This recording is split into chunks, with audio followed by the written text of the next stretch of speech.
മുഹറം 1-ൻ്റെ അന്ന് ബിസ്മില്ലാഹിർ റഹ്മാനിർ റഹീം എന്ന് 113 തവണ എഴുതുകയാണെങ്കിൽ ഒരുപാട് നേട്ടങ്ങളുണ്ട്, ഖൈറും ബറക്കത്തൊക്കെ കിട്ടും എന്ന് പറയുന്നത് ശരിയാണോ?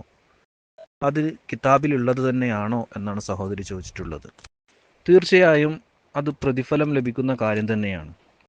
ആരെങ്കിലും മുഹറം 1-ൻ്റെ അന്ന് ബിസ്മില്ലാഹിർ റഹ്മാനിർ റഹീം എന്ന് വുളുവോടുകൂടെ, ആരുടെയും പ്രേരണയൊന്നുമില്ലാതെ, നല്ല ഉദ്ദേശത്തോടുകൂടെ, എനിക്ക് അടുത്ത വർഷം നന്നായി കിട്ടണമെന്ന ആഗ്രഹത്തോടെ, എല്ലാ കാര്യങ്ങൾക്കും ബിസ്മി ചൊല്ലണമെന്നാണല്ലോ.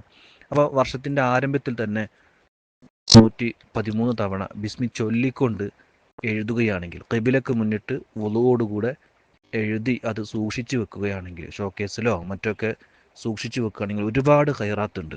പ്രത്യേകിച്ച് പഠിക്കുന്ന മക്കൾക്കാണെങ്കിലും ജോലി ചെയ്യുന്നവർക്കൊക്കെ ആണെങ്കിലും ഒരുപാട് നേട്ടങ്ങളുണ്ട്. എല്ലാ ഖൈറും ബറക്കത്തും ലഭിക്കും. അതുപോലെ തന്നെ സംരക്ഷണം ലഭിക്കും.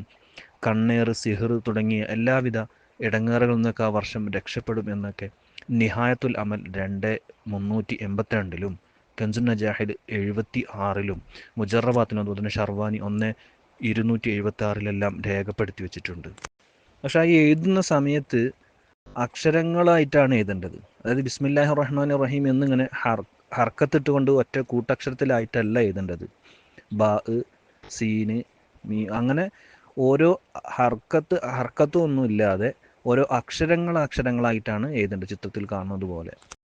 ഇനി അത് എപ്പോഴാണ് എഴുതേണ്ടത് എന്നുള്ളതാണ്. മുഹറം 1-ൻ്റെ അന്ന് എപ്പോൾ വേണമെങ്കിലും എഴുതാം.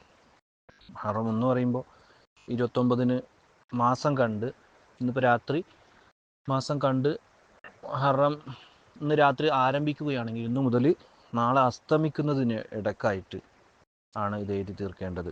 നല്ല ഉദ്ദേശത്തോടുകൂടെ, നല്ല മനസ്സോടുകൂടെ, നല്ല ഉദ്ദേശങ്ങൾ വെച്ചുകൊണ്ട് ശാരീരികവും മാനസികവുമായ എല്ലാ രോഗങ്ങളും മാറണം. അതുപോലെ തന്നെ ദുന്യവിയും ഉഖ്റവിയുമായ ഒരുപാട് നേട്ടങ്ങളൊക്കെ ലക്ഷ്യമാക്കിക്കൊണ്ട് എഴുതുക. അള്ളാഹു തൗഫീഖ് നൽകട്ടെ.